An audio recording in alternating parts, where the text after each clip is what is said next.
नमस्ते, मेरा नाम सौरभ द्विवेदी है। ऑपरेशन सिंदूर पर आप ललन टॉप की स्पेशल कवरेज देख रहे हैं। दिन भर बहुत सारे विद्वान आकर बता रहे हैं हमने कैसे हमला किया, क्यों किया की वजह हमें आपको पता है। लेकिन इस वीडियो में हम चाहेंगे कि हमारी और आपकी समझ बेहतर हो पाकिस्तान में जो आतंकवादी संगठन चल रहे हैं जैसे जैश ए मोहम्मद, उनके बारे में, इनका जन्म, इनकी विचारधारा, इनकी फंडिंग, इनका सरगना, भारत ने जो हमला किया, जो इनको चोट पहुंचाई इनके हेडक्वार्टर पर, उसके बाद किस तरह के चैलेंजेस होंगे और पाकिस्तान का डीप स्टेट इनकी किस तरह से मदद करता है, इन सब के बारे में बात करेंगे।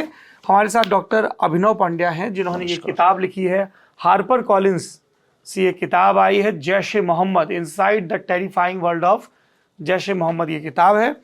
पांड्या साहब कॉर्नेल यूनिवर्सिटी के पढ़े हुए हैं, सेंट स्टीफेंस के पढ़े हुए हैं। उसानास के नाम से एक ग्लोबल मामलों का, स्ट्रेटजिक मामलों का, डिफेंस के मामलों का थिंक टैंक भी चलाते हैं। आपका बहुत बहुत स्वागत है।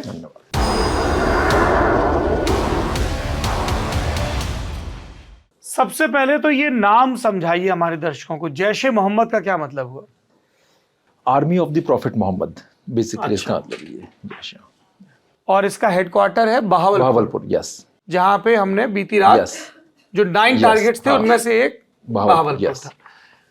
डॉक्टर साहब, क्या इंपॉर्टेंस है? हमने बालाकोट में स्ट्राइक की, हमने उरी के बाद सर्जिकल स्ट्राइक की, लेकिन पंजाब जो पाकिस्तान के हिस्से वाला है और वहाँ में बहावलपुर में जाके और इस पे कार्रवाई करना, ये मैं ये कहूँगा कि आई थिंक जो है ये एक बहुत लंबे समय से इस चीज़ का एक एक्सपेक्टेशन था।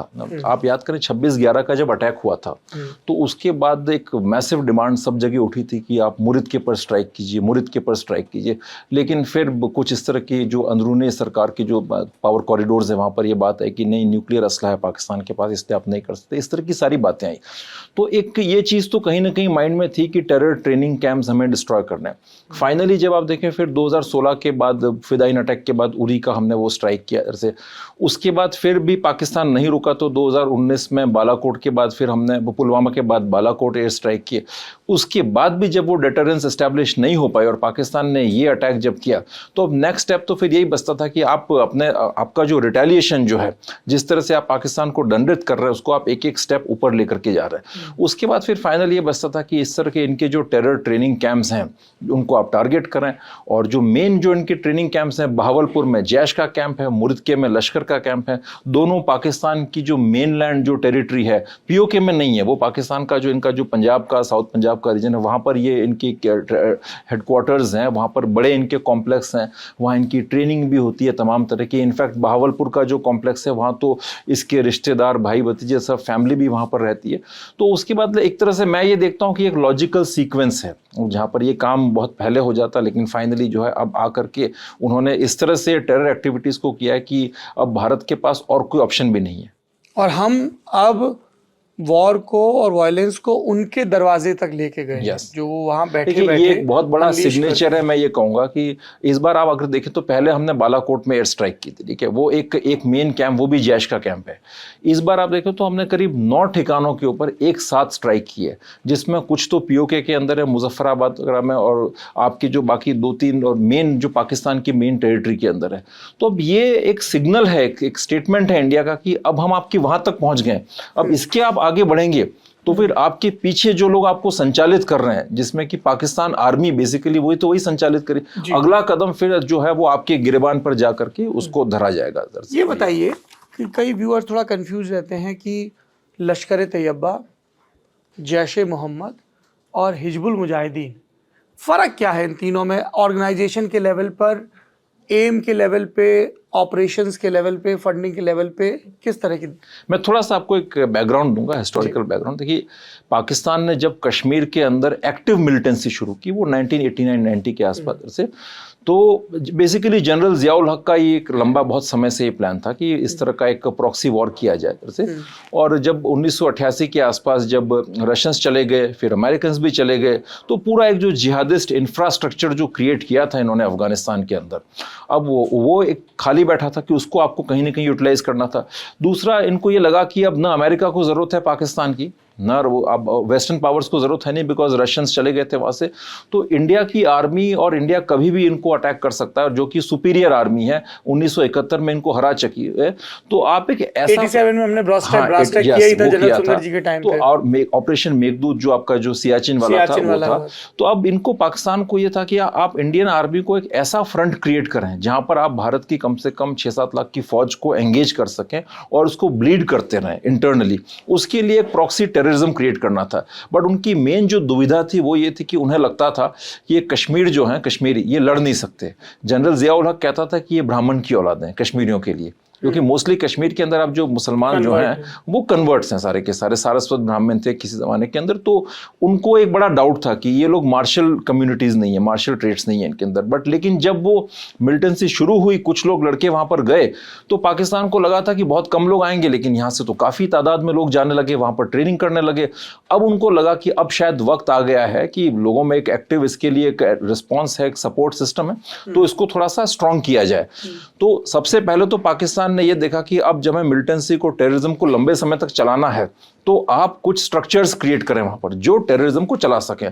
तो उन दिनों एक ऑर्गेनाइजेशन हुआ करता था, Jammu Kashmir liberation front, JKLF, जिसके यासीन मलिक वगैरह ये लोग हेड थे। ये रिलीजियस जो एंगल था वो तो था उनके अंदर, ठीक है, कहीं ना कहीं जो इस्लामिस्ट टेररिज्म की आप बात करते वो तो था, लेकिन फिर भी वो ऑर्गेनाइजेशन थोड़ा सा कश्मीरियत का एंगल लेकर के, कश्मीर की जो है ना एक इंडिपेंडेंट आइडेंटिटी की बात करता था, वो पाकिस्तान को सूट नहीं करता था। तो पाकिस्तान चाहता था कि एक ऐसा ऑर्गेनाइजेशन क्रिएट किया जाए जो प्योरली रिलीजियस एक्सट्रीमिज्म पर चले। तो फिर उन्होंने हिजबुल मुजाहिदीन क्रिएट किया, जो कि जमात इस्लामी नाम का एक संगठन है कश्मीर के अंदर। उसका आप कह सकते हैं कि उसका मिलिटेंट विंग है। जमात इस्लामी बेसिकली मौलाना मौदूदी नाम के एक बहुत एक्सट्रीमिस्ट रिलीजियस आइडियोलॉग हुए थे, तो उनकी आइडियोलॉजी को फॉलो करता है जमात इस्लामी। और मौलाना मौदूदी का ये कहना है कि आदमी की जो व्यक्तिगत जिंदगी है और उसकी कलेक्टिव लाइफ, मतलब उसकी व्यक्तिगत जिंदगी, पारिवारिक जिंदगी, और दूसरा कलेक्टिव लाइफ, यानी कि स्टेट कैसे चलेगा, सोसाइटी कैसे चलेगी, हर चीज शरिया के अकॉर्डिंग चलनी चाहिए। और उन्होंने ही पॉलिटिकल इस्लाम का एक प्रिंसिपल दिया कि स्टेट किस तरह से इस्लाम के अकॉर्डिंग चल सकता है। आप कह सकते हैं कि जमात इस्लामी जो इजिप्ट में मुस्लिम ब्रदरहुड है, उसका एक साउथ एशियन कजिन है। तो जमात इस्लामी कश्मीर में बड़ी एक्टिव थी, वो तो 42 से ही एक्टिव थी। और शेख मोहम्मद अब्दुल्ला, जो अभी जो डॉक्टर फारूक अब्दुल्ला हैं, उनके जो वालिद साहब थे, उनकी जो पार्टी थी नेशनल कॉन्फ्रेंस, उसकी एक सबसे बिटर ओपोनेंट पार्टी थी जमात इस्लामी। जमात इस्लामी को एक जमाने के अंदर कांग्रेस ने भी सपोर्ट किया था, बिकॉज वो नेशनल कॉन्फ्रेंस को थोड़ा सा कमजोर करना चाहते थे। लेकिन जब फारूक अब्दुल्ला के इनके फादर चले गए, तो वहां एक लीडरशिप वैक्यूम क्रिएट हुआ। फिर जमात इस्लामी बहुत स्ट्रांगली इमर्ज होकर के आ गई, उसका सोशल बेस बढ़ गया, वो समाज में काफी वेलफेयर का भी काम करते थे। ये जो मुफ्ती सईद और PDP, ये लोग उस समय तो PDP नहीं थी, लेकिन जो मुफ्ती सईद जो थे उस समय कांग्रेस के नेता थे, ये जमात के काफी क्लोज थे। तो उन्होंने देखा पाकिस्तान ने कि जमात का इतना एक स्ट्रांग होल्ड है कश्मीर के अंदर, तो आप इनके लिए एक टेररिस्ट ऑर्गेनाइजेशन भी खड़ा कर दो, तो हिजबुल मुजाहिदीन खड़ा किया।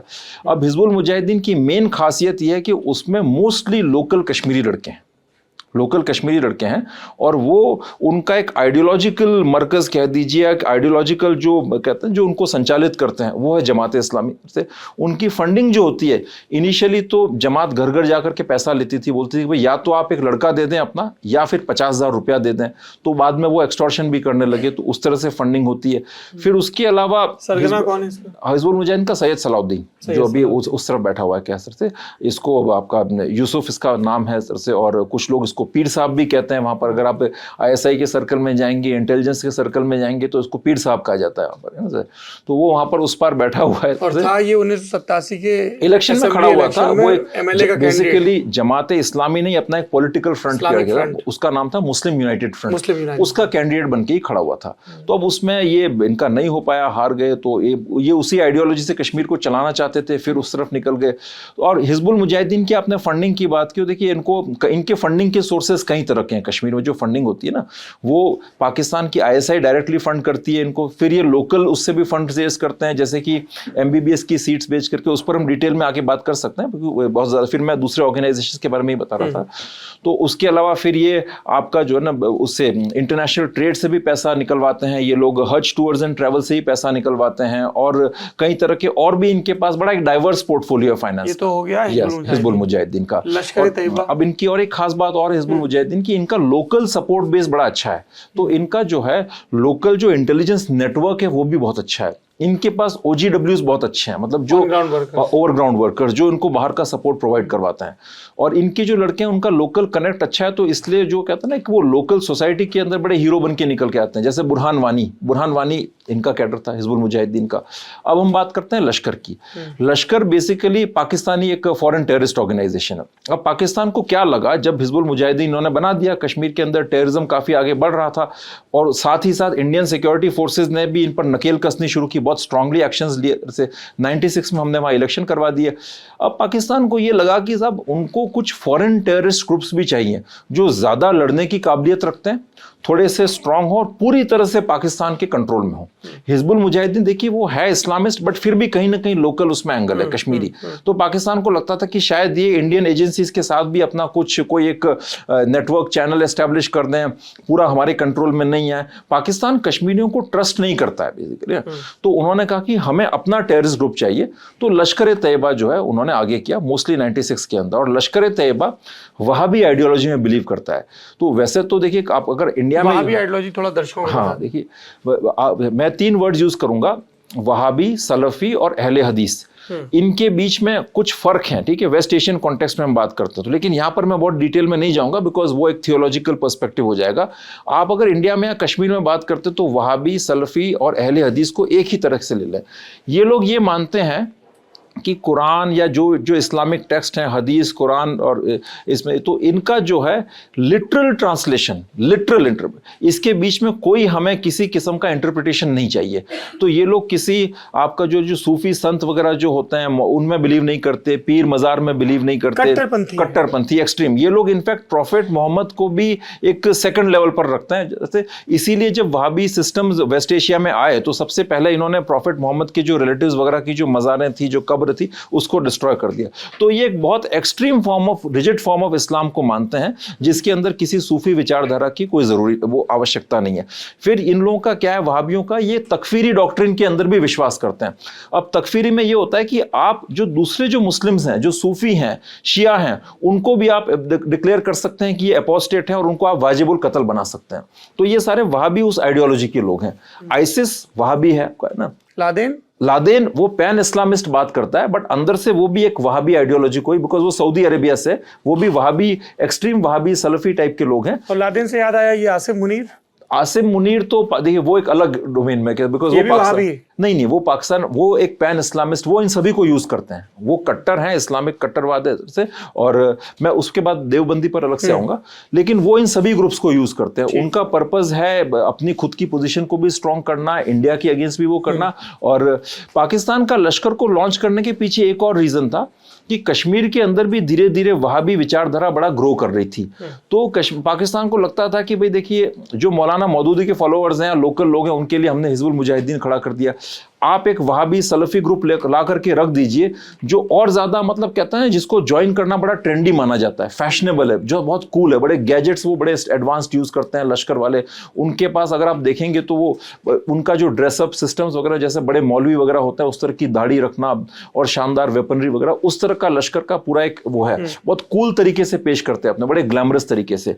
फिर लश्कर को मैं ये कहूंगा कि लश्कर पाकिस्तान आर्मी के पूरी तरह कंट्रोल में, उनको हम सोल्जर्स विदाउट यूनिफॉर्म कहते हैं। और लश्कर एक कॉर्पोरेट एंटरप्राइज है। लश्कर फैक्ट्री भी चलाता है, लश्कर के पास होटल्स भी चलते हैं, और वो पूरा एक कॉर्पोरेट सिस्टम मान के चलिए आप, उस तरह का पाकिस्तान के अंदर चलता है। और लश्कर का पाकिस्तान आर्मी के साथ एक बहुत ही, मतलब कहते हैं ना, गहरा अम्बिलिकल कॉर्ड आप कहते हैं, उस तरह का रिश्ता है। इनफैक्ट पाकिस्तान के जो है, जो स्पेशल फोर्सेस के लोग हैं, वो लश्कर को ज्वाइन करके कश्मीर के अंदर टेररिस्ट बन के भी आए। कूका पारे एक इखवानी था, उसको मारा था से हाजिन, गांधरबल डिस्ट्रिक्ट के अंदर है जगह, तो वो लश्कर वालों ने मारा था। और वो बताते हैं कि पाकिस्तान आर्मी का एक कैप्टन आया था उनकी स्पेशल फोर्सेस का, उसने मारा था। तो ये लश्कर की कहानी हुई।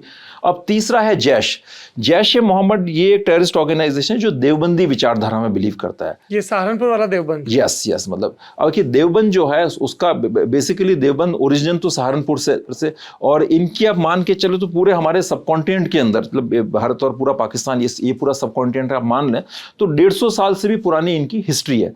तो अब ये जो देवबंद जो पाकिस्तान के अंदर ये काफ़ी फैला, और देवबंद को मैं थोड़ा सा डिफ्रेंशिएट ऐसे करूंगा। देखिए 3 मेन फिरके हैं आपका, जो तो देवबंद मैंने पहला वहाबी का बता दिया, और तीसरा जो है आपका ये बरेलवीज का। तो बरेलवी हमारे यहाँ पर सबसे ज़्यादा है, तकरीबन 85% पाकिस्तान इंडिया में सब में मिला करके। वो सूफी संतों में बिलीव करते हैं ये, और उनको जनरली कहते हैं कि वो थोड़ा रिलेटिवली मॉडरेट होते हैं। लेकिन मैं थोड़ा सा इस बात से उस तरह से एग्री नहीं करता, बिकॉज आप जो अभी जो ये लब्बैक मूवमेंट देख रहे हैं, जो ब्लास्फेमी वाला, जैसे उदयपुर में जैसे कन्हैया लाल को जिसने मारा था, वो लोग बरेलवी ग्रुप के, ठीक है, तो वो लोग उनके साथ ये सूफी वगैरह उसमें बिलीव करते हैं, तो उनकी देवबंदियों से नहीं बनती। देवबंदी जो हैं वो बेसिकली वहाबियों के ज्यादा करीब हैं, वो सूफी विचारधारा में बिलीव नहीं करते, पीरों मज़ारों में बिलीव नहीं करते। जैश उस आइडियोलॉजी को फॉलो करता है। इसको किसने क्रिएट किया? इसको जैश ए मोहम्मद को। देखिए अब मैं आपको ये कहूंगा कि देवबंद का जो साउथ एशिया में जो हिस्ट्री है वो 150 साल पुरानी है। सबसे पहले देवबंदी टेररिस्ट ग्रुप 1979 में खड़े हुए थे, जब रशियंस ने अफगानिस्तान में इन्वेड किया, तो CIA ने पाकिस्तान की ISI की मदद के थ्रू वो ग्रुप्स खड़े करवाए, हरकतुल जिहादुल इस्लामी। वो आगे स्प्लिंटर हुए, हरकतुल अंसार, हरकतुल मुजाहिदीन। तभी मसूद अजहर ने इनको ज्वाइन कर लिया था, हरकतुल मुजाहिदीन, हरकतुल अंसार वगैरह को। फिर मसूद ये तो ग्रुप्स जो है कश्मीर में भी आ गए थे, हरकतुल मुजाहिदीन, हरकतुल अंसार वगैरह कश्मीर के अंदर भी आ गए थे। इनको 92-93 में ही कश्मीर में लॉन्च कर दिया था, बिकॉज पाकिस्तान को वो देवबंदी फॉरेन ग्रुप्स भी लेके आने थे। उनकी ट्रेनिंग बहुत बेटर थी हिजबुल से। वो लोग सारे उस तरह के जो वेपन्स जो थे, पीका गन्स वगैरह, वो लोग चलाते थे। कहीं तो वो टैंक बैटल्स के अंदर भी पार्टिसिपेट किया था उन लोगों ने। तो मसूद अजहर भी वहां पर कश्मीर के अंदर आया। उनकी बेसिकली हुआ यह था कि हरकतुल मुजाहिदीन और अंसार के बीच में कुछ डिफरेंसेस हो गए थे, तो उनको पैचअप करने के लिए कश्मीर के अंदर आया। वहां पकड़ा गया ये, उसके बाद ये जेल में गया। और चूंकि इसकी वैल्यू बहुत थी, बिकॉज ये स्टार प्रचारक है उनका, ये रिक्रूटमेंट बड़ा जबरदस्त करता है, बोलने में बहुत मेस्मराइजिंग इसकी वॉइस है। तो पाकिस्तान किसी भी हद से इसको छुड़ाना चाहता था, इसको छुड़ाया पाकिस्तान ने IC-814 हाईजैक करके। उसके बाद ये एक हीरो बन गया था इस तरह से। पाकिस्तान को लगा कि ये मौका है, अभी इसको आप यूज करो, और एक जैश ए मोहम्मद नाम का एक नया टेररिस्ट ग्रुप इन्होंने क्रिएट किया, जो देवबंदी टेररिस्ट ग्रुप के अंदर सबसे नया और लेटेस्ट टेररिस्ट ग्रुप है। और इसको उसका हेड बनाया, और पाकिस्तान ISI को लगता था कि जो पुराने जो देवबंदी टेररिस्ट ग्रुप्स थे वो थोड़े आउट ऑफ कंट्रोल जा रहे हैं, तो इसलिए भी इसको क्रिएट किया। एक और रीजन इसको क्रिएट करने का ये था कि उनको लश्कर को भी कंट्रोल में रखने के लिए एक राइवल तो क्या, थोड़ा सा दूसरा एक टेररिस्ट ग्रुप चाहिए था, ये भी इसलिए भी क्रिएट किया। और तीसरा रीजन ये था कि अगर कोई देवबंदी फॉलोअर्स हैं कश्मीर के अंदर, तो उनके लिए भी ये एक अट्रैक्शन का पॉइंट ऑफ व्यू बन जाएगा। और लास्ट रीजन ये कि इनका जो जैश ए मोहम्मद है, इसका एम्बिशन सिर्फ कश्मीर तक कन्फाइंड नहीं है, ये ऑल ओवर इंडिया की बात करता है। बाबरी मस्जिद का इसने बहुत बार जिक्र किया, ये रोया था बाबरी मस्जिद के गिरने के बाद वहां जाकर के। तो इसका पैन इंडिया एम्बिशन है, और ये प्योरली रिलीजियस हेट्रेड पर काम करने वाला है, हिंदू हेट्रेड पर काम करने वाला ऑर्गेनाइजेशन। इसके बारे में और क्या जानकारी हमारे पास? इसके बारे में बताया स्टार प्रचारक है, इतना बड़ा इसने टेररिस्ट एम्पायर कैसे बिल्ड कर लिया? देखिए मसूद अजहर जो है, आप उसका देखेंगे तो मसूद अजहर ये एक मौलवी फैमिली से आता है, जिसके अलवी फैमिली जिसको बोलते हैं। इसके फादर जो थे वहाँ पर जो भावलपुर के अंदर, वो भी एक रिलीजियस प्रीचर थे, मौलवी थे। उसामा बिन लादेन उनकी बड़ी इज्जत करता था, क्योंकि वो अपने से रिलीजियस टेक्स्ट वगैरह में बड़े काफ़ी महारत उनको हासिल थी। ये भी बचपन में काफ़ी थोड़ा पढ़ने में तेज़ था ये। फिर अपना पढ़ाई लिखाई करके उसके बाद इसको मदरसा बिनौरिया कराची है, वहाँ पर ये अपनी हायर स्टडीज़ करने चला गया। मदरसा बिनौरिया उन दिनों पूरे जिहादियों का गढ़ बना हुआ था, ग्लोबल जिहादियों का। वहाँ पर सूडान से भी लोग आते थे, टर्की से आते थे, अफ्रीका से आते थे, फिलीपीन से आते थे, और उन सब के बीच में ये रहा। और जो अर्लीस्ट तालिबान वाला भी शुरुआत वहीं से हुई है। जैसे तालिबान इनका सिस्टर ऑर्गेनाइजेशन है, बिकॉज तालिबान भी देवबंदी विचारधारा में बिलीव करता है। और यहाँ मैं एक और चीज़ क्लैरिफाई कर दूँ कि इंडियन देवबंद जो है वो पाकिस्तानी देवबंद से अपने आप को डिफ्रेंशिएट करके रखता है ना। वो कहता है कि हमारा इनसे कोई राब्ता नहीं है ना, वो एक डिसोसिएशन हो गया था। इसी तरह से जमाते इस्लामी इंडिया का जो था, उनका पाकिस्तान जमाते इस्लामी से भी एक अलगाव हो गया था। कश्मीर जमाते इस्लामी पाकिस्तान जमाते इस्लामी को सब्सक्राइब करती है। लेकिन मैं ये कहूंगा कि वैसे तो इंडियन देवबंद पाकिस्तानी देवबंद अलग है, लेकिन फिर भी जो बेसिक फंडामेंटल प्रिंसिपल्स हैं उनमें तो पूरी समानता है, कोई बदलाव नहीं है कहते ना। और वो डेफिनेटली हमारी एजेंसीज इस चीज को जानती हैं कहते ना। तो अब ये मसूद अजहर की हम बात कर रहे थे। मसूद अजहर वहाँ मदरसा बिनौरिया के अंदर इन सब के बीच में रहता था। वहाँ पर मौलाना फजलुर रहमान खलील, जो कि हरकतुल जिहाद उल इस्लामी फर्स्ट देवबंदी ऑर्गेनाइज आउटफिट जो था 1979 का, उसके हेड थे। वो पठान था और बड़ा एक स्टार जिहादी हुआ करता था उन दिनों। वो वहाँ पर आते थे, ये लोग बड़े इंस्पायर होते थे उनसे। तो ये पहले तो खुद गया था एक जिहादी बनने के लिए, फाइटर बनने के लिए। अफगानिस्तान में 40 दिन की ट्रेनिंग होती थी। अब इसमें वो फाइटर इंस्टिंक्ट्स थे नहीं, तो ये आई थिंक रात को कैंप से बाहर निकला होगा, तो कुछ कोड नहीं बता पाया तो इसको संतरी ने इसको गोली मार दी। तो उसके बाद जो है ये पाँव थोड़ा सा लिम्प करने लगा, इसको गोली लगी थी इस तरह से पाँव में कहीं। उसके बाद इसने इसको भुनाया कि भाई हम तो वहाँ पर जिहाद में गए थे तो पाँव में गोली लग गई, उसको इसने उस तरह से कैपिटलाइज किया। मतलब मिली थी इनको सजा, हाँ, सजा के बाहर गए। आप रात को जब कैंप में जाते हैं तो अंदर एंटर करने के लिए सिक्योरिटी प्रोटोकॉल के हिसाब से कोड वर्ड बताना पड़ता है, वो कुछ ही बता नहीं पाए थे तो वहीं पर कुछ इनको गोली वोली लग गई थी, फिर ये लिम्प करने लग गया। तो इसलिए, लेकिन ये उसको कहता है कि भाई मैं तो वहां लड़ रहा था, और बड़ी अपनी शेखियां बगाड़ता है। तो मूर्ख है, कट्टर है और चालाक है बहुत। और दूसरी बात ये कि इसकी जो मेन स्किल है वो है इसकी भाषणबाजी। ये पता चल गया इनको, ये सारे इन ग्रुप्स को। तो उसके बाद इसको टास्क एडमिनिस्ट्रेटिव दिए जाने लगे। ये पत्रिकाएं निकालता था वहां पर, इनके जर्नल्स निकालता था, और फिर उसमें ये जाके अलग अलग कंट्रीज में जाके पैसा लेके आता था। तो उन दिनों ये जिम्बाब्वे जाता था, उसके बाद साउथ अफ्रीका जाता था, लंदन जाता था, और वहां पर तकरीरें, लेक्चर्स करता था रिलीजियस। लंदन में इसने 40 मस्जिदों के अंदर लेक्चर दिए, और वहां पर तो कहते हैं कि इंग्लैंड के अंदर जिहाद को लाने का श्रेय जो है, ये कार्य इन्हीं को दिया जाता है श्रेय पूरा। जिहाद लाए। बहावलपुर में इनका क्या स्ट्रक्चर है? बहावलपुर में इनका पूरा का पूरा एक जैश का, जो आप कह सकते हैं स्प्रॉलिंग कॉम्प्लेक्स 15 एकड़ का वहां पर हेडक्वार्टर है। से वहां पर इनके सारे जिहादी वहां पर रहते हैं, और उनकी रिलीजियस कहते हैं ना इंडोक्ट्रिनेशन, प्रीचिंग वगैरह वो भी वहां पर होती है। इसकी फैमिली भी वहां पर रहती है, और मैंने तो कई सारे वो पिक्चर्स भी देखे हैं जो इनको जानवर पालने का बड़ा शौक है, तो उसमें आपको ऑस्ट्रिच भी मिल जाएंगे, चीते भी पाल रखे हैं इन लोगों ने कई जगह, और अलग अलग तरह की कई सारी चीजें हैं। और इनके अंदर फैमिली बॉन्डिंग बड़ी स्ट्रांग है।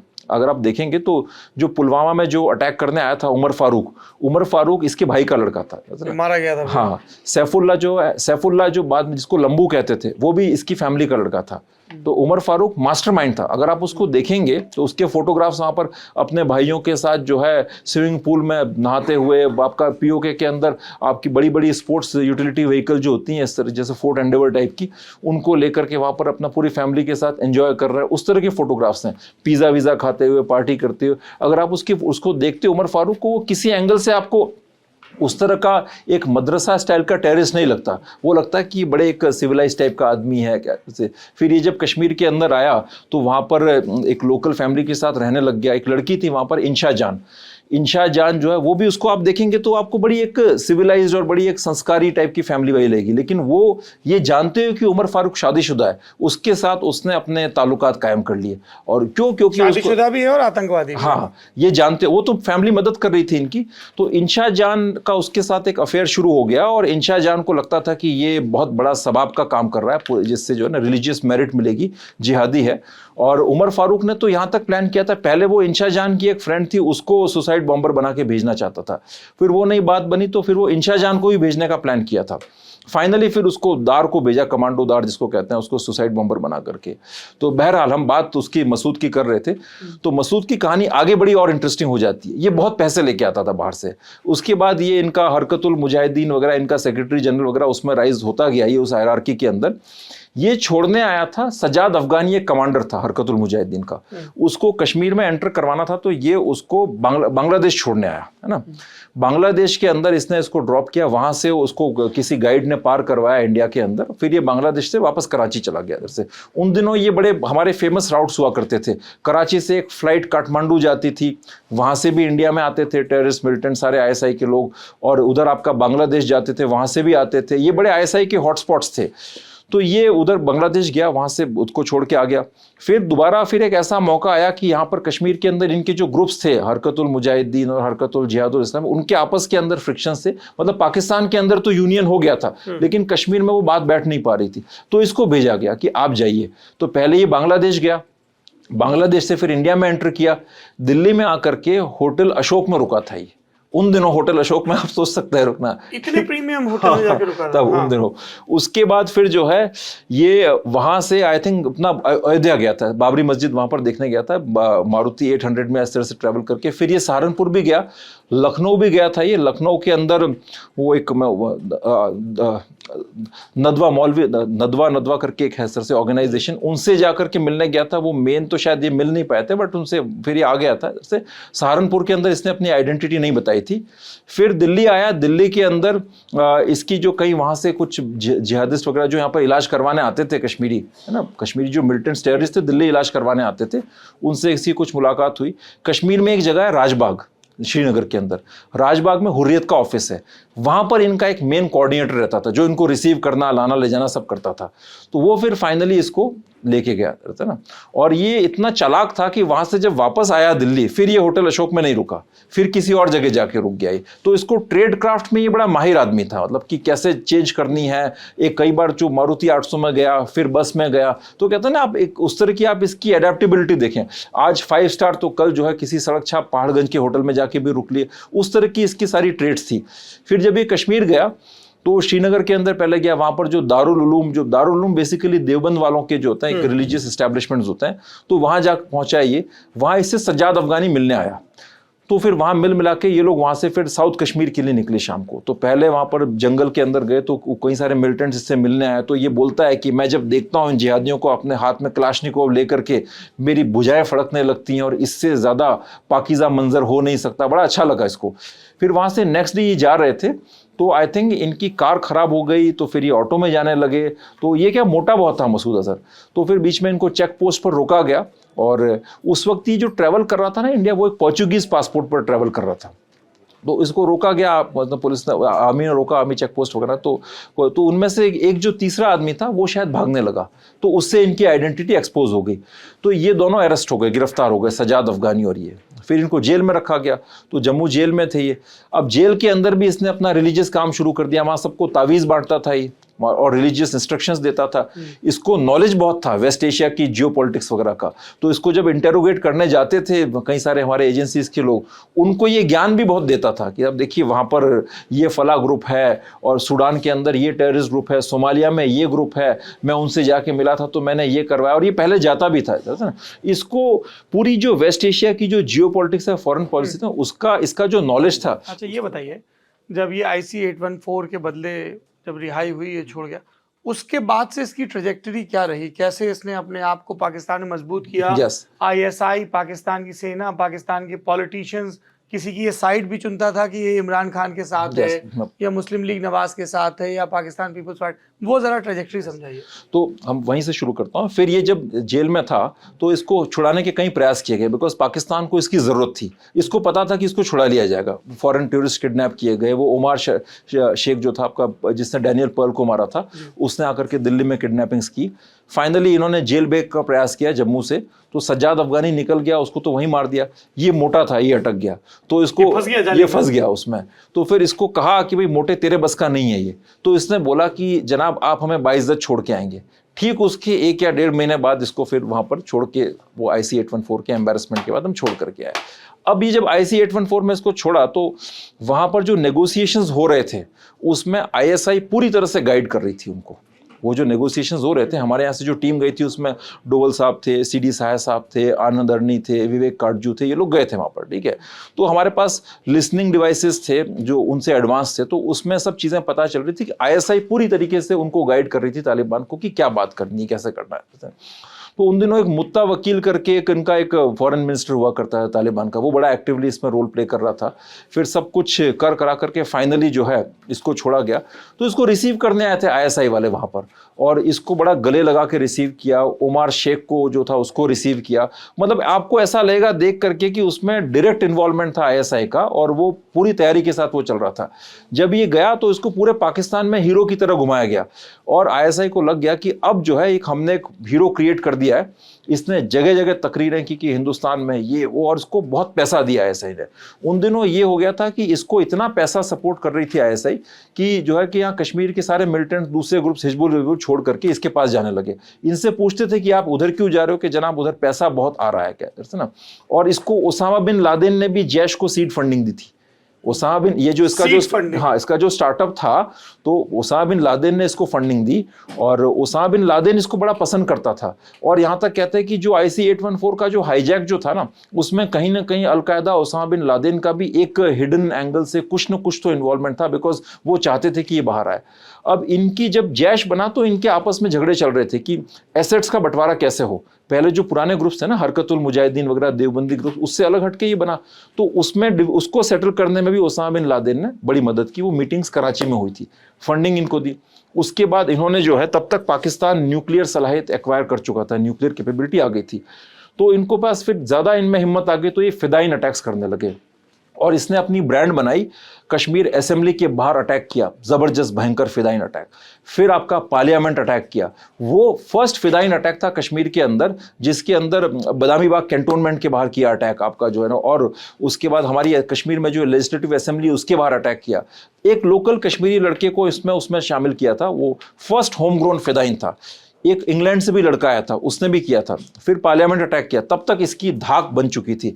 एक गाजी बाबा नाम के कमांडर को इसने भेजा था, तो वो जैश का फर्स्ट कमांडर था कश्मीर के अंदर, और वो बड़ा लीथल, मतलब उसकी शक्ल नहीं देखी थी किसी ने आज तक, उसकी गाजी बाबा की शक्ल नहीं। अभी एक फिल्म आई है शायद लेटेस्ट हो उसका, ग्राउंड जीरो करके, वो गाजी बाबा के ऊपर ही है। तो यस तो गाजी बाबा का ये था कि वो रात को एक घर में सोता नहीं था, अपनी जगह चेंज करता था, कभी शूज नहीं उतारता था। ये उसके उस तरह के कहते हैं बड़ी एक्सपर्टीज थी गाजी बाबा की।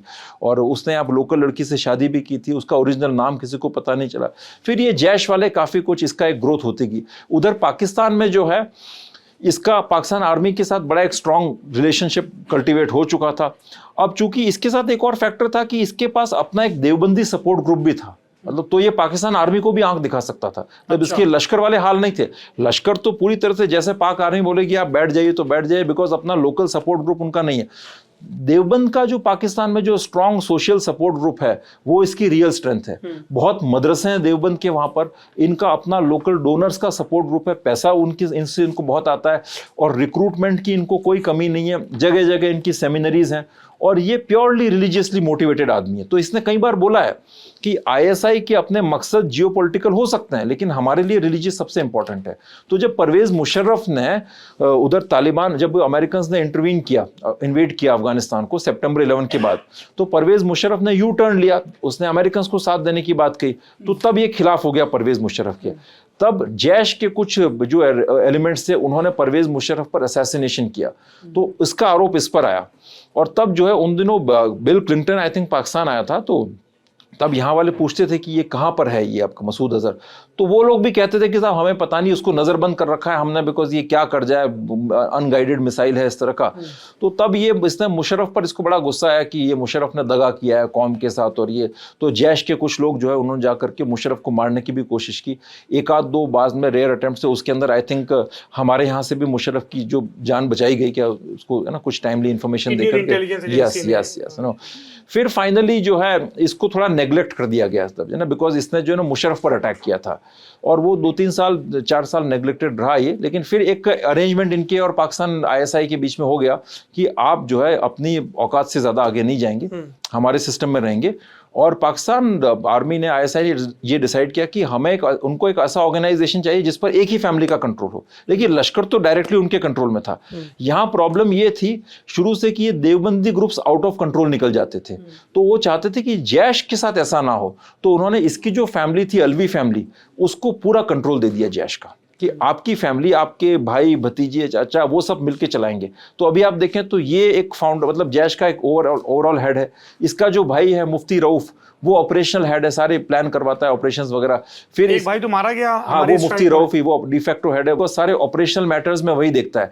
फिर इसके और जो भाई हैं, रिश्तेदार है, वो लॉन्च पैड संभालते हैं कश्मीर के अंदर। तो वो इसकी फैमिली ओरिएंटेड, इसको हम फैमिली एंटरप्राइज कहते हैं। जैसे लश्कर के लिए मैंने कहा था कॉर्पोरेट एंटरप्राइज, ये है फैमिली एंटरप्राइज जैश। अच्छा, ये बताइए कि ये जो 6-7 की दरमियानी रात स्ट्राइक हुई, अब आगे क्या लोग सवाल पूछ रहे हैं, किस तरह का इम्पैक्ट पड़ेगा जैश ए मोहम्मद के स्ट्रक्चर पे, उनकी ब्रांड पोजीशनिंग अब कैसी रहेगी पाकिस्तान में? जैश जो है, जैश हमेशा से इस बात को भुनाता रहा है कि वो अपनी फैमिली के बच्चे जिहाद के लिए भेजता है। जैश में और लश्कर में एक ये फ़र्क है कि लश्कर के थोड़े पॉलिटिकल एम्बिशंस हो सकते हैं, लेकिन जैश ये कहता है कि हम अपने परिवार के जो मेंबर्स हैं उनको मरने के लिए भेजते हैं। तो अब ये जो, अगर ये 10 मेंबर मरे हैं, इसको ये बहुत कैपिटलाइज करेगा और बहुत सब जगह जा जाकर रोएगा, जा करके बहुत प्रोवोकेटिव स्पीचेस देगा, रिक्रूटमेंट करेगा, और डेफिनेटली कहीं ना कहीं ये बदला लेने के हिसाब से भारत में कोई मैसिव स्ट्राइक करेगा, not only in Kashmir but rest of the India के अंदर भी ये कर सकता है। और रिलीजियस ओरिएंटेशन से करेगा तो कोई बड़े धार्मिक स्थल को भी ये टारगेट कर सकता है। और इसमें देखिए, चूंकि मतलब उसके प्लेबुक को सूट करता है कि इंडिया में हिंदू मुस्लिम होता रहे। यस, बिल्कुल बिल्कुल बिल्कुल वही इसको सूट करता है। से रेस्ट, ये तो कह चुका है कि हिंदुस्तान को दर्द तब होगा जब आप लखनऊ, अहमदाबाद, जो रेस्ट ऑफ द इंडिया के सिटीज हैं वहां पर आप स्ट्राइक करेंगे, तब हिंदुस्तान को दर्द होगा। तो इसका ओरिजिनल एम्बिशन ही वो है। और अभी जो है ना वो माहौल इसको बड़ा सटीक दिखता है, उसके लिए बड़ा अच्छा दिखता है, बिकॉज ऑलरेडी यहाँ पर रेडिकलाइजेशन काफ़ी हो चुका है। इस तरह से जिस तरह के पर्टिकुलरली जो हमारे स्टेप्स आए इस तरह से ना इलीगल इमिग्रेंट्स को कंट्रोल करने के लिए, CA NRC वगैरह, उसके बाद जो है जो इस्लामिक एक्सट्रीमिस्ट हैं इन्होंने लोगों को भड़काना शुरू कर दिया। इस तरह की इन सारी स्टेप्स को गलत तरीके से प्रोजेक्ट किया और लोगों के अंदर जो एक कट्टरता काफ़ी स्ट्रांग कर दी है। प्लस एक फैक्टर ये है कि वैसे तो इंडियन देवबंद और पाकिस्तानी देवबंद अलग है, बट फिर भी देखिए एक आइडियोलॉजिकल लेवल पर समानताएं हैं। तो इनका एक जो स्लीपर सेल्स का नेटवर्क है पूरे भारत में बड़ा स्ट्रांग है। और जैश के जो लोग हैं ना वो बड़े अलग तरीके से, मतलब वो बहुत ज़्यादा दिखावा नहीं करते, वो एक बड़े ऑर्डिनरी इंसान की जैसे रहते हैं। तो उनका ट्रेड क्राफ्ट में बड़े वो एक्सपर्ट हैं, तो वो सब जगह फैल सकते हैं। तो ये कुछ प्लस पॉइंट्स हैं इसके साथ। तो ये आपका इंडिया में मेजर जगहों पर टारगेट कर सकता है ये इसका एक रहेगा। अगर उसके पहले हम ही इसको टारगेट कर लें तो बात अलग है। वो तो बात अलग है, अगर हम ही कर लेते तो बहुत अच्छी बात है। आएगा नंबर आएगा। यस। अच्छा, एक आखिरी सवाल, हम लोगों ने पिछले दिनों सुना कि साहब हमास के लोग आए और उन्होंने पाकिस्तान के कब्जे वाले कश्मीर में मीटिंग की। इंटरनेशनल जो टेररिस्ट कोलैबोरेटर्स हैं उनके बीच इसकी पोजीशनिंग कैसी है, किस तरह की इन्वॉल्वमेंट है, टेक्निकल, इंटेलिजेंस, फंडिंग, आइडियोलॉजिकल, उन सबको लेकर? पहले तो मैं एक बेसिक बात कहूँ कि अब जो है ना जो वेस्ट एशियन टेररिस्ट ग्रुप्स हैं और साउथ एशियन टेररिस्ट, उनके बीच में एक नजदीकियां बढ़ रही हैं, नजदीकियां बिल्कुल। हाँ। जो इजराइल में जो अटैक हुआ था, क्या ना, जो अक्टूबर अटैक्स 2023 में जो हुआ था, हाँ जी, हाँ जी। उसके जो हमास के जो फाइटर्स थे उनकी कईयों की ट्रेनिंग अफगानिस्तान में हुई थी ऐसे, और उसमें आपका जो तालिबान इन्वॉल्व था, अल कायदा वाले उसमें इन्वॉल्व थे, जो तहरीक तालिबान पाकिस्तान है वो इन्वॉल्व था, हक्कानी जो नेटवर्क है वो इन्वॉल्व था, और जो उसका जो फतवा साइन हुआ था, रिलीजियस फतवा, उसको फाइनली जो अटैक को सैंक्शन करने के लिए, उसमें मसूद अजहर के हस्ताक्षर थे। ओके। और जब से तालिबान की वापसी हुई अफगानिस्तान के अंदर, मसूद अजहर के पावर और कद और बढ़ गया है, बिकॉज तालिबान और जैश ए मोहम्मद सिस्टर ऑर्गेनाइजेशन है, देवबंदी ग्रुप से ये, ठीक है। तो और ये रिलीजियस स्कॉलर भी है, इसकी जो इज्जत है ना वहां पर पाकिस्तान और उस पूरे जिहादिस्ट इकोसिस्टम के अंदर, वो एक एक्सपर्ट की है, रिलीजियस स्कॉलर की है, बड़े पायस आदमी की है, जैसे कि जो कुरान जानता है और जिहाद के ऊपर जिसकी अथॉरिटी है। मैंने आपको बताया कि ये जब जम्मू जेल में था तो वहां पर भी ये तावीज़ बांट के देता था लोगों को, तो इसकी इमेज वहां पर वो है। और दूसरा ये कि इसका जो मसूद अजहर का जो था एक ओवरऑल ड्रीम बेसिक लेवल पर, वो ग्लोबल जिहाद का शुरू से था। इनफैक्ट ये जैश ए मोहम्मद बनने से पहले भी जो अफ्रीका के जो जिहादिस्ट ग्रुप्स वगैरह उनके साथ इन्वॉल्व था, लंदन जाता था, वहां जाता था। तो इसका तो एक पैन इस्लामिक विजन शुरू से है। अल कायदा के साथ इसकी मतलब शुरू से बॉन्डिंग रही है। आज जो हम AQIS की बात करते हैं, अल कायदा इन इंडियन सब कॉन्टिनेंट, जैश ए मोहम्मद ओरिजिनल अल कायदा इन इंडियन सब कॉन्टिनेंट है ये। तो अब डेफिनेटली इसका जो जिस तरह से ये बढ़ रहा है साउथ एशियन और वेस्ट एशियन ग्रुप्स के अंदर, तो इसकी जो एक इन्वॉल्वमेंट और हम जो देखते हैं वो ज्यादा नजदीक होगा। पर कुछ तो कमर टूटी होगी ना जब हम इसके भाई को जो अब कमर टूटी है बिल्कुल। देखिए जो टेरर इनका जो इकोसिस्टम है, क्योंकि ये भी बड़ा अनप्रेसिडेंटेड है इंडिया का जो एक्शन है कि तू भावलपुर हेडक्वार्टर में बैठा तेरे को वहां आके मारेंगे। यस, ये बहुत मेजर है, मैं तो बहुत बड़ा सिग्नेचर कहूंगा, और एक तरह से लीथल स्ट्राइक है जिसने ऑर्गेनाइजेशनल स्ट्रक्चर पर देखा जाए तो इनकी काफी कमर टूट चुकी है इस तरह से, बिकॉज ये जो फैमिली मेंबर्स मरे हैं ये बड़े कोर मेंबर्स हैं इनके। लेकिन फिर भी मैं एक बात कहूंगा कि देखिए ये लोग एक आइडियोलॉजी पर काम करते हैं, जिहादिस्ट आइडियोलॉजी, और वहां पर जो है ना उसमें हमेशा आपको नए नए लोग मिल जाते हैं। इनका अपना एक देवबंदी इकोसिस्टम है और मसूद अजहर जिंदा है अभी, तो ये जा करके अपनी स्पीच देना, फिर पूरा पाक आर्मी का एस्टेब्लिशमेंट है, तो ये अभी आगे यात्रा काफी लंबी है। ऑपरेशन सिंदूर के बाद पाकिस्तान में किस तरह की रिएक्शंस हो रही हैं, सेना के स्तर पर, ISI के स्तर पर, पॉलिटिक्स के स्तर पर, और आगे किस तरह की संभावना? देखिए ऑपरेशन सिंदूर के बाद सेना के लिए अपनी इज्जत बचाना बड़ा मुश्किल हो गया पाकिस्तान के अंदर। सेना के लिए अपनी ऑपरेशन सिंदूर के बाद पाक आर्मी के लिए अपनी इज्जत बचाना एक बड़ा कठिन प्रश्न हो गया है, क्योंकि इस बार जो है सब लोगों ने देखा, फुटेजेस आ रहे हैं इनकी जलते हुए, इनके घरों की ये चीजें आ रही हैं। तो और पाकिस्तान आर्मी ऑलरेडी एक लेजिटिमेसी का क्राइसिस फेस कर रही थी पाकिस्तान में। बलूची रोज उन पर अटैक कर रहे थे, उनके सोल्जर्स को मार रहे थे, TTP के लोग उनके लोगों को मार रहे थे। तो पाकिस्तान आर्मी एक बहुत बड़ा प्रश्न चिन्ह अपनी इमेज के ऊपर फेस कर रही थी। उन्होंने सोचा कि इंडिया में अटैक करके हम अपनी इमेज बूस्ट करेंगे, लेकिन ये दाव उनको उल्टा पड़ गया। भारत ने ऐसी मेजर स्ट्राइक की कि अब उनके लोग ये प्रश्न करने लगे कि इंडिया जब चाहे तब हमारी मेन टेरिटरी में आकर के स्ट्राइक करके आपको अटैक करके चला जाता है। बालाकोट में किया, उरी के बाद किया, अब किया, तो आप कर क्या रहे हैं? आप क्या हमें डिफेंस प्रोवाइड कर सकते हैं? तो लोगों के अंदर, पाकिस्तान के लोगों के अंदर बहुत इनसिक्योरिटी है, बहुत गुस्सा है अपनी सिक्योरिटी को लेकर के, पाकिस्तान आर्मी के ऊपर गुस्सा है।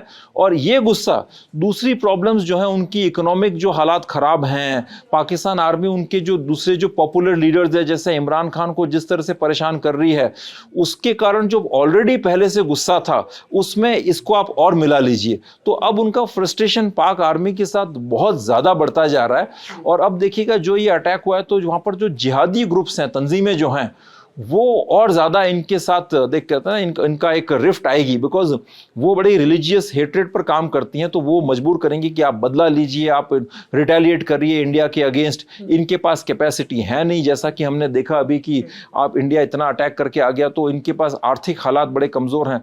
तो पाकिस्तान आर्मी का भविष्य बड़ा खतरे में है। जी, आसिफ मुनीर का भविष्य, कई लोग कह रहे हैं कि वो तानाशाह बनना चाहता है, जियाउल हक की तरह, परवेज मुशर्रफ की तरह।